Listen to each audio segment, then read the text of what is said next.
Can you hear me? Please raise your hand if you can hear me.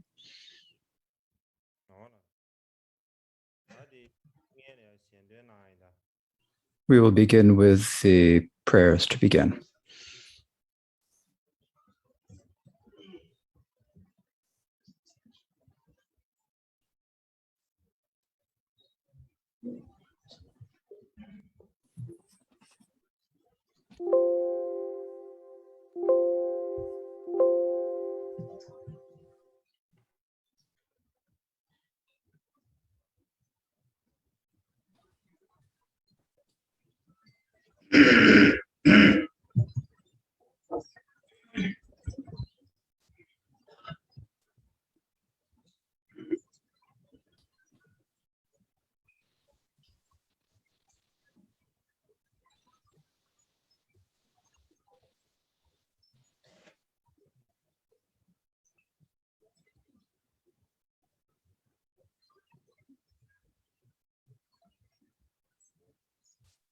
No.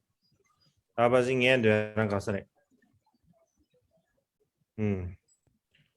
Sangye Jedan Zoge Janavela Janjo Bado Dane Gyasa. Dagi Chuni Gibe Soname Gendrola Benjre Sangye Rubrasho. Sangye Jedan Soge Janala Janjo Bado Dane Gyasa. Dagi Chuni Gibe Soname Gendrola Benjre Sangye Rubrasho. Sangye Jedan Soge Janala Janjo Bado Dane Gyasa. Dagi Chuni Gibe Sonamenge Rola Benjire Sangye Robrasho. Chanze Wadan Chujin Shabadan Jesu Yiran Gujin Sa. Gewa Jose Dagi Jiza Tamje Dagi Chanju Chengwa Sashi Buju Joshi Medo Rirwe Linshi Ninde Gemba. Sangye Shindo Midi Biwa Yi Ruge Namda Shin Je Parasho Simje Namge Samba Da Loye Shira Shita Shijun Dimo Deva Yi Shige Polo Kodo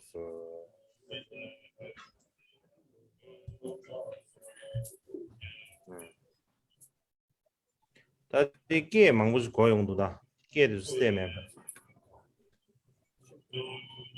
I'm hearing a lot of noise. It seems like people have not muted.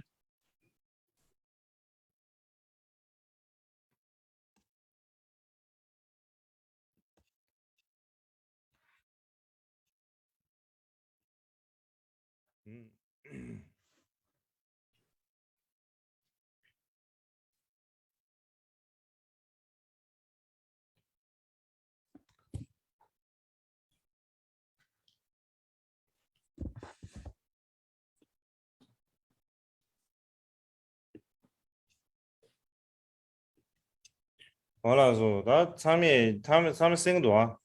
Now you can all hear me, right?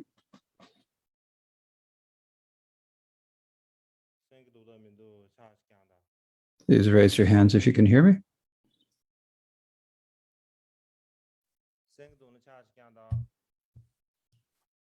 Please raise your hands if you can hear me.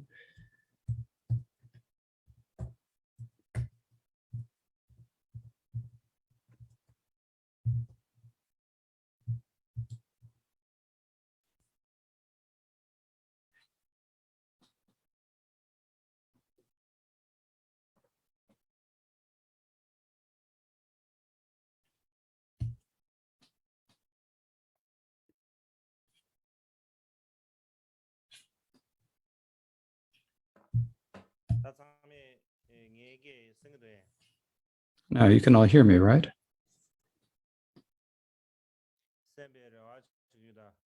So I hope you can.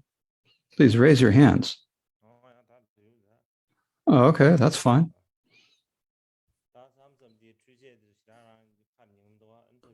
Sometimes computers don't listen to what you want them to do, and there's nothing you can do about it. So today, to begin,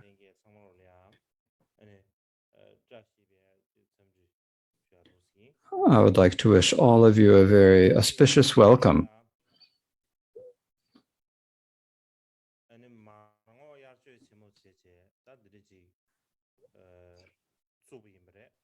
And so we are now beginning the Marngok Summer Teaching. And the reason why we are beginning it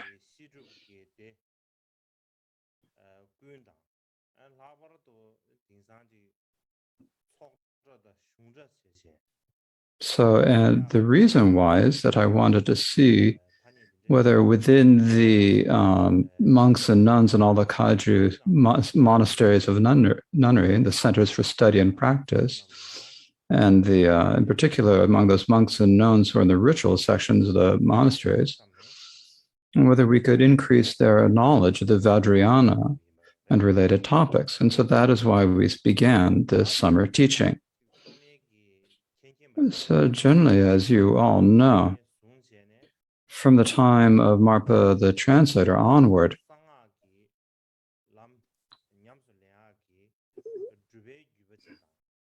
the Kaju lineage has had a practice lineage of practicing the Vajrayana or secret mantra, and also lineage of teaching and studying the tantras. In this way, there are these two lineages.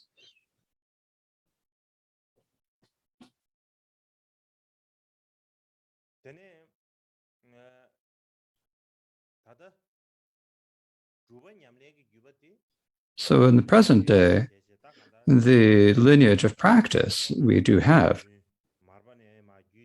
And this was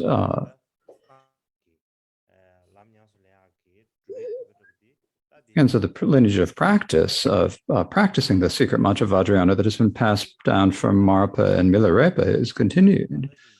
However, the lineage of study is has weakened, and there's very little of it left. For example, within the Karma Kamsang, we study the profound inner meaning, the sublime continuum, and the two books, the Vajra mantra, but we don't actually.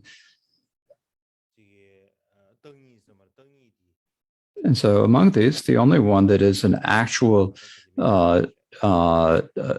teaching on the tantras, but other than that, we do not have so many teachings on the tantras. So now this lineage that has been passed down from us from Marpa the translator initially had both the lineages of practice and study, but now I think it's no longer entirely complete. And so I think this is that all of us followers have really not held up what we need to do in to maintain the lineage. It's a great loss on our part, or a great oversight on our part.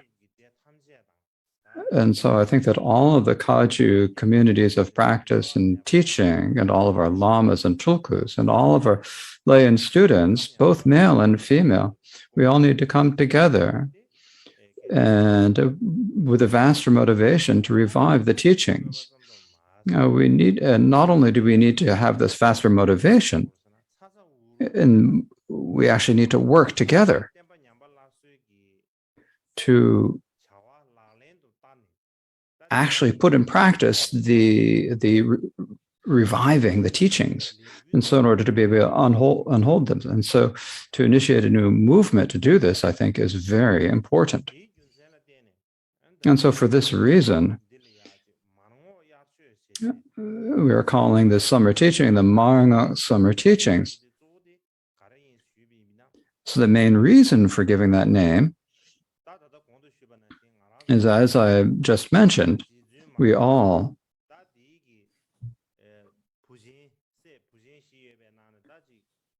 so to remind us of the teachings of Marpa and also of his student Mokpa, who was the primary one who had the teaching of teaching and studying the tantras. And so the giving that name is a way to remind us all of this great tradition of studying and teaching us, that we can uphold that teaching, just to remind us that there was such a tradition. And the second reason is to inspire us.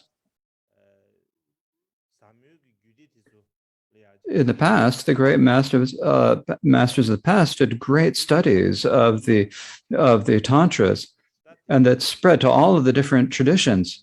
And there's a lot of history about this. This is something that if we hear that in our minds and if we hold it in our hearts, then naturally, then we get a different feeling in our heart. And so I think this helps inspire us. And so that's another reason. Another reason is, in the past, I think we say it doesn't help us to say in the past we had this incredible tradition. Actually, within this era, if we can revive the teachings and maintain this tradition, it would be very important to do so. And so in this way, there are these three reasons or purposes for calling this teachings the Marngok Summer Teachings. So sometimes we think that it's to make like an impressive or a nice sounding name. But that's not the only reason. Of course, it needs to be a nice name. If it's not a nice name, it doesn't sound. It needs to be impressive. It should be impressive, but if you're only thinking about it, making it impressive and eloquent, then you forget about the meaning. And so that is the reason for giving the reason for giving it this name. Another thing that we all need to know is that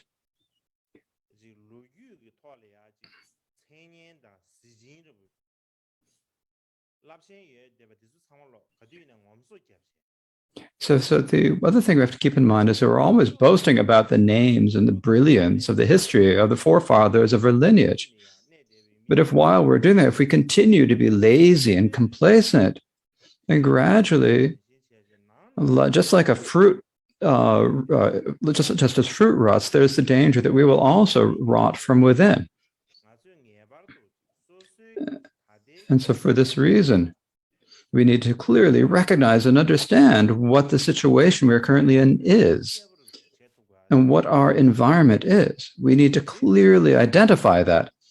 And then in addition to identifying that, what we need to do is we need to face up to the actual situation and disregard any difficulties and see how much courage we arouse as much courage as we can and as much strength as we can to revive the teachings that are in decline.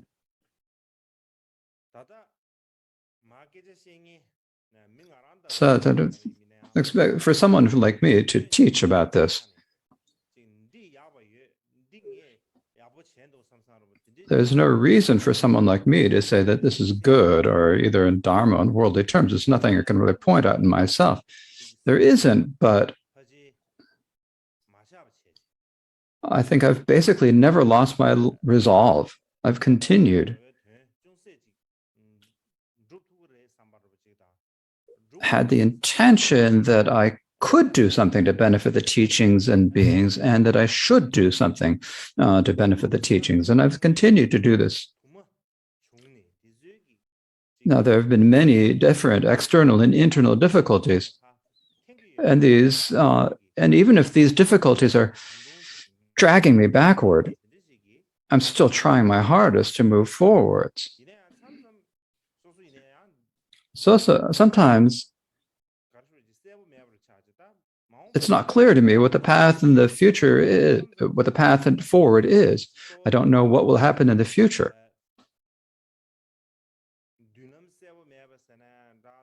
We could say that the path forward isn't clear.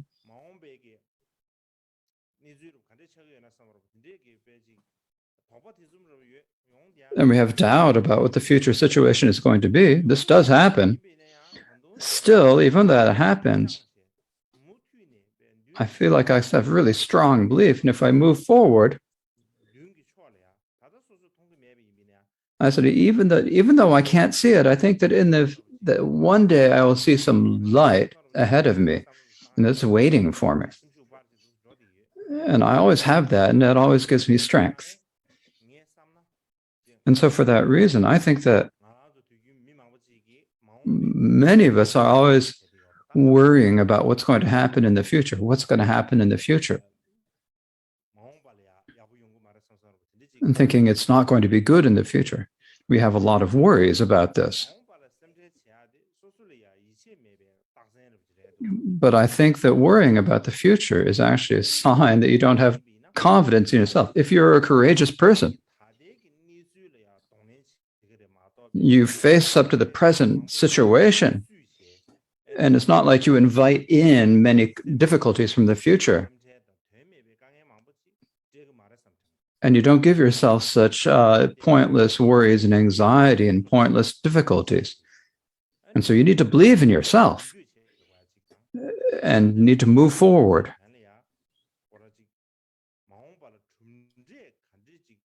And have to think about whatever result you can come, you shouldn't worry about what the results you can have for the teachings and the beings in the future. Instead, you need to do as much as you can with a pure motivation now. So I said a lot of kind of like, I don't know if this meaningful things, but I don't need to say any more troublesome things. And so now I will begin speaking about our actual topic. So when we begin to speak about the actual topic, actually the topic this year is very difficult. I thought about this.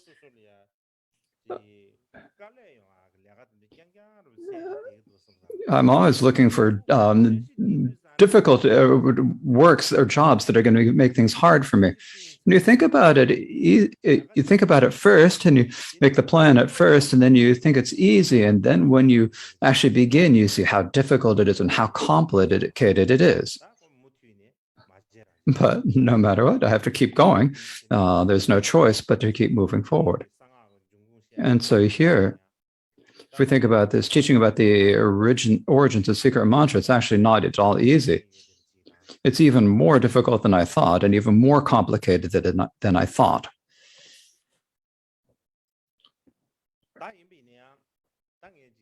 Still, we've already made a big, we've publicized it widely that I'm going to be teaching about the origins of secret mantra. And if I sort of excuse myself and say, oh, I can't teach the origins of secret mantra, then that wouldn't work. So I just have to just plow on ahead.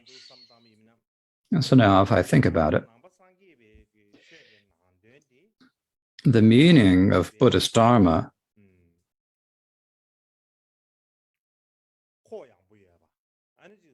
is a very expansive outlook. It requires a lot of patience. And it is a philosophy with the prajna of understanding independence and equal loving kindness and compassion for all beings. So this is what Buddhist Dharma consists of. So no matter whatever your ethnicity or the areas of knowledge or the earlier or later times,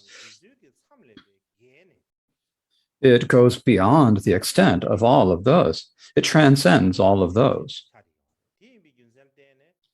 And so for this reason, from the time it's been over 2,000 years that Buddhism has been spreading, and even in the present day,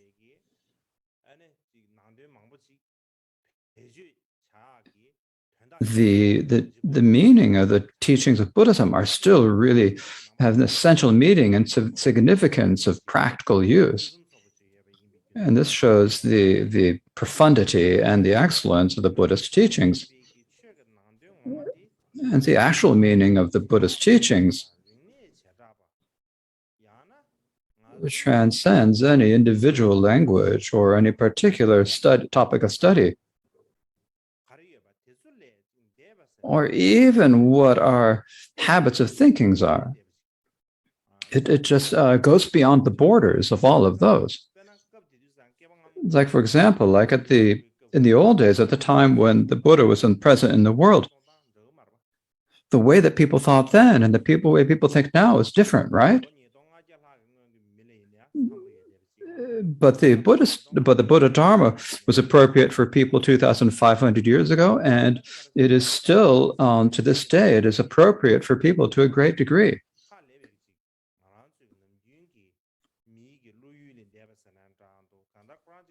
So if we could say that, so if we think that the Buddha's teachings are so expansive and so profound that they're appropriate for everyone, this is what it shows.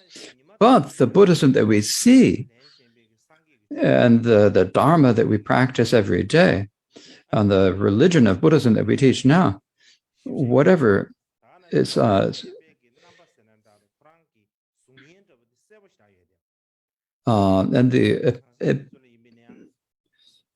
we can clearly think about the aspects of the teachings, or even when we think about the limits, the restrictions or the limits of, like, even the forms of the Buddhas and the Bodhisattvas. Like, there's a specific form when you say Chenrezig. Chenrezig has a particular form. A Buddha has a particular form. Even with the terminology and the philosophy, they're like sort of there's a limit for it. It's like there are limits to it. So how did this happen? How did this come across? As I said before, the Buddhism transcends is inconceivable, and it is very profound and vast. But what we actually can see now has to be something that we can see and we can understand now. And so how did this happen? It's, as I said before, the actual Buddhism and the performed Buddhism is beyond speech or language or conception. However, what we call Buddhism in general, what we can actually encounter now,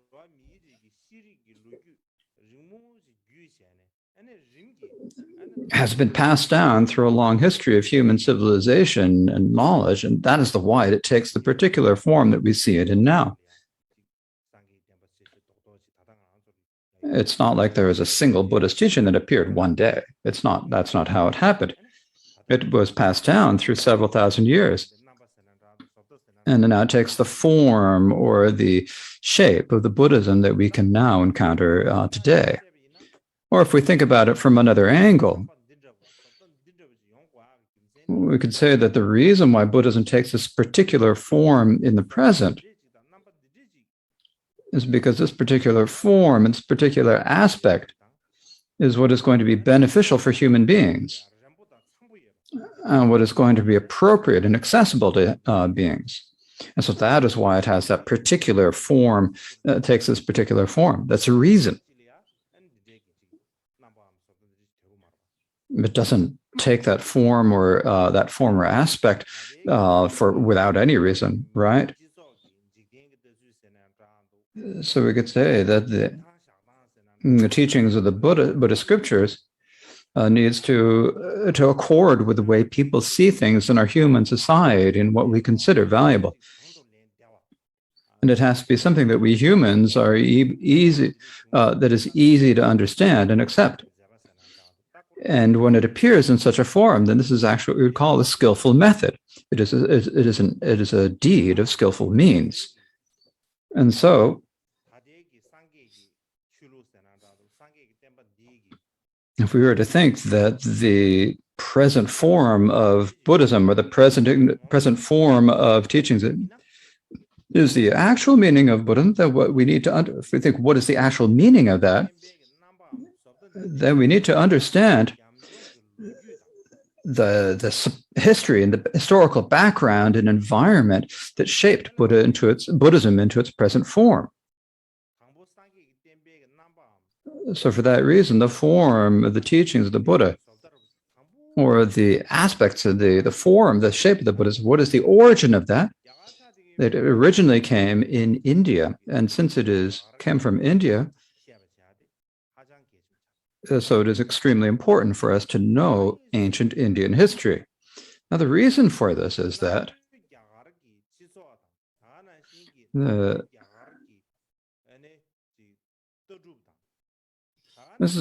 reason for this is that ancient Indian society and ancient Indian philosophy and the ancient Indian ways of thinking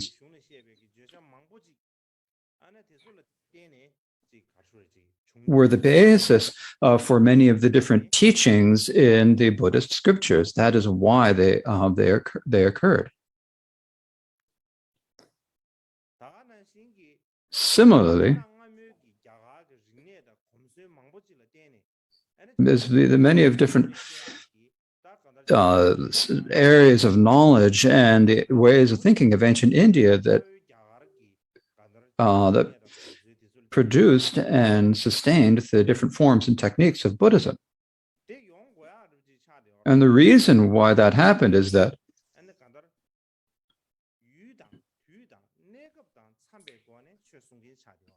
the Buddha is someone who taught the Dharma in a way that accommodated the country and the time and the place. So because it was a way to help sentient beings. And so for that reason, at that time, when the Buddha taught the Dharma at that time, he taught it in accord with the human society of that time and the way that people thought in that time. And he taught it in a way that was appropriate for the cultural habits and expectations of people at that time. He taught it in a way that would be appropriate for the society. And so we absolutely have to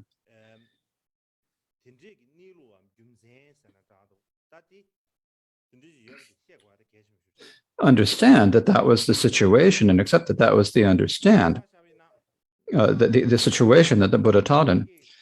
For example, if you think about it, when we think about the different types of statues and styles of statues that appeared in different ages and different places. For example, if you think about the Gandhara art, the art from the region of Gandhara, who does it similar to? Well, they look like people from Rome. If we look at the Indian statues, who are they similar to? Well, they're similar. They look like Chinese people. If you look at Thai statues, then the Thai statues have a form that is, or an appearance that is appropriate for their particular culture. And Tibetan's statues also have a very strong influence are strongly influenced by the appearances of Tibetan people. And if you were to give a Tibetan person a Thai statue and a Tibetan statue, and you put them in front of them and say, which one do you like? They'd be the same in the Buddhas of the teacher. If you say, which one do you like? And you say, you choose one. Most of the Tibetans would say that because they're Tibetans, they choose the Tibetan Buddha. When they choose the Tibetan Buddhist statue of Buddha, not choosing the Thai statue of the Buddha is not a question of whether or not they have faith in the Buddhas and the Bodhisattvas. Instead, it's because of what you are used to seeing in a statue and what feels closest to your heart. And that is the reason why we make the choice. So what feels closest to you, when you choose what feels closest to you, then it's easier for you to feel faith and easier for you to feel devotion. Instead, there's something that you're just not at all used to. If you see a Thai statue and you say, I go for refuge, and join your hands, it's something, sometimes you feel like a little bit uncomfortable about it. And the reason for that little discomfort is because you aren't used to the way the statue looks, and that's why it occurs. And this is the same in being a statue of the Buddha, but because you're not used to the style, you feel uncomfortable. So in particular, in this present summit teaching, we'll be discussing the history of secret mantra in particular. So if we want to understand the secret mantra of Vajrayana, we need to understand its roots and origins. And if we think, I need to know this, then the first thing is we need to know the history of the secret mantra. And in order to know the history of the secret mantra, what we need to know is the history of how Buddhism developed in general. And so to understand the origin of Buddhism, we need to, since Buddhism came from India, then we need to know the history of India. If we know the history of India, then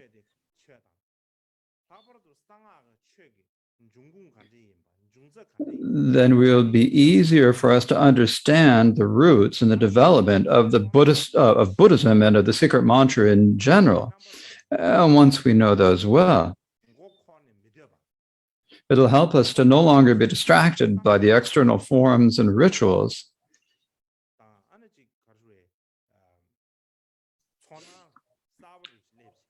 To arrive at a deeper understanding and a new feeling of what Buddhism and Vajrayana in particular are.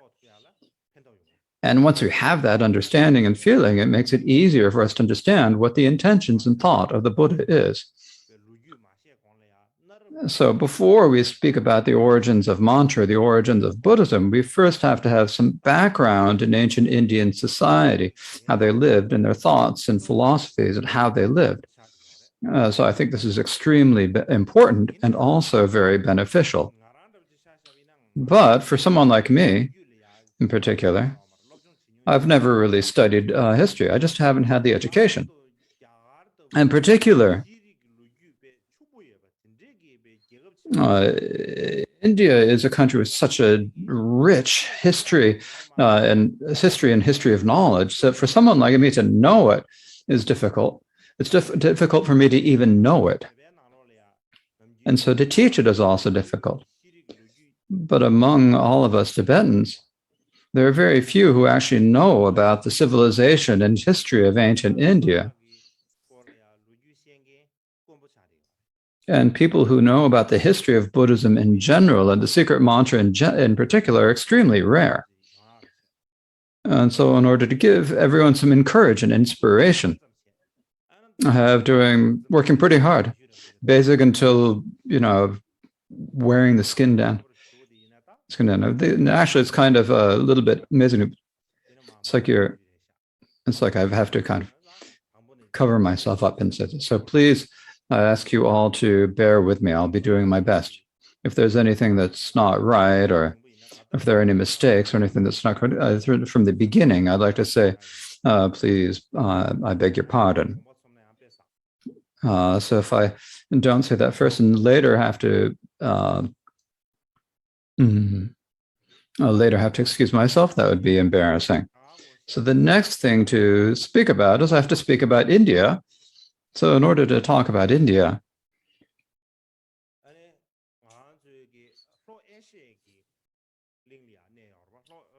so India is in the Asian continent. Now in Asia, there is a north and south and east and west and so forth. And so India is in the southern part, in the Indian subcontinent. If it call it's like a subcontinent. Asia is a huge continent, and so it's like a part of the continent of Asia. So it's a country that is in that location.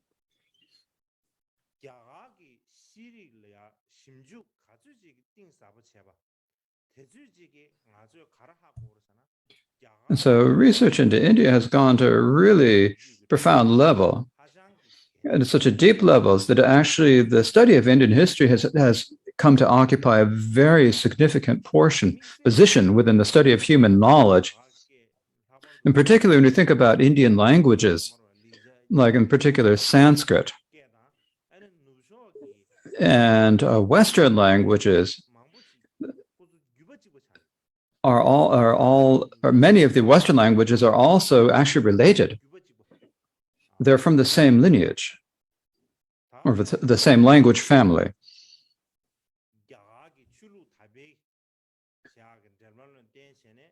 And if we look at the way that if we think about the way teaching spread within India, we have to understand the different philosophies of India. So the Indian philosophies, Indian religions has spread through many different countries in Asia, including Tibet, of course. So Indian religions and philosophies have spread through many different lands. The influence of India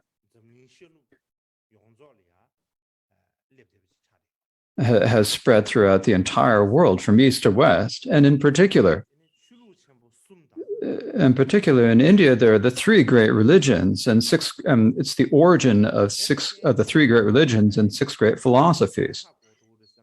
And so, what we know from that, or can learn from that, is that many of the developments in human thought and the human consciousness have come from India. Just because a single country, three great religions and six great philosophies arise. And when we talk about the three great religions and the six great philosophies, if you wonder what they are, well, I'll talk about them in the coming days. I won't explain them today.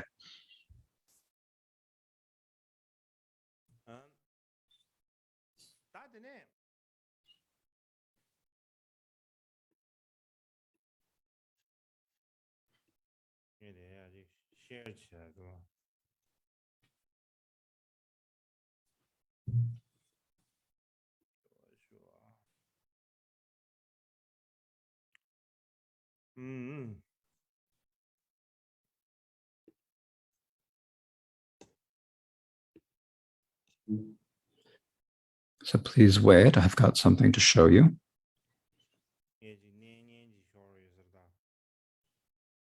I've put it in the wrong place, I think. It's difficult when you put things in the wrong place. Please wait a moment.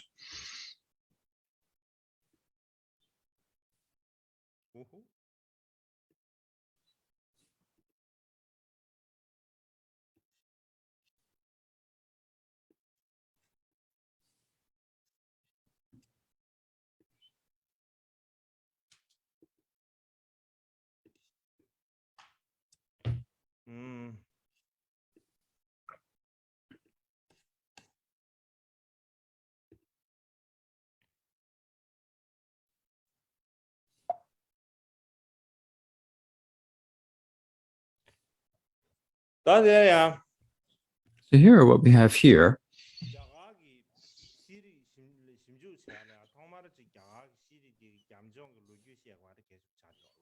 So before we understand Indian thought, we need to understand Indian history. So if you think about in northern India, we have lots of Indian fortresses in India.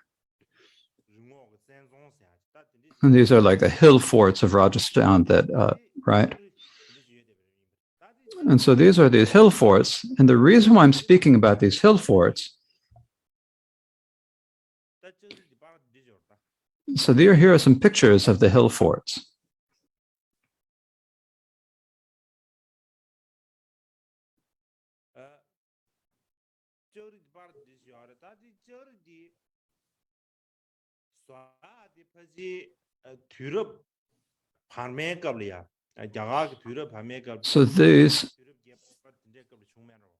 So these forts were built in the Indian medieval period, probably somewhere around the 8th or 9th century. And so they're developed, they came from more later times, but what these forts show is that India had connections with had relations with other countries. If you were going from one place to another, if you had forts, it made it easier. And so for that reason, it had many forts that would keep your own people inside and keep the outsiders out. So this shows,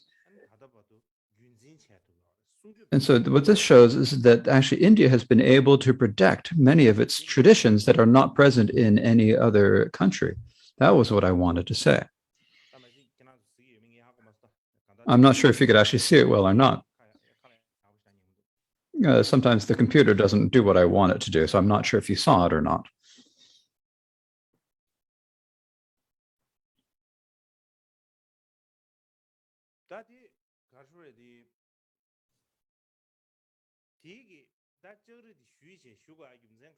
So the reason to speak about these hill forts is that inside of India,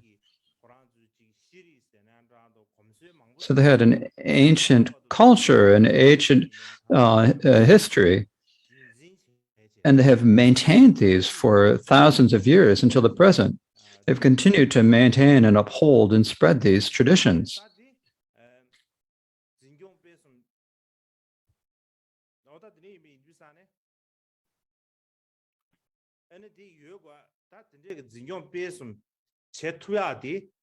And the reason why they're able to maintain their traditions is, as I showed with that example, is that in India, it's like, this is just a representative, of course.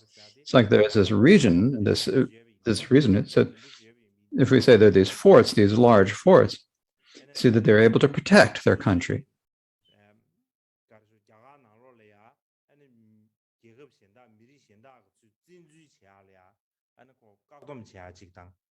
And so they built these in order to prevent other peoples from invading India. And keeping Indians were very few out. And so there are very few relations actually between India and other countries. And so within that particular area, they developed their own habits and own culture. And so it helped them maintain that their own customs and cultures. And so that is the reason I showed you that as representative.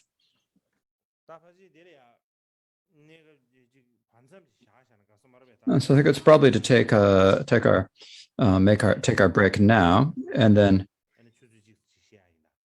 I have still another hour's worth of things to say. So we'll come back and have another hour's worth of teachings. Thank you.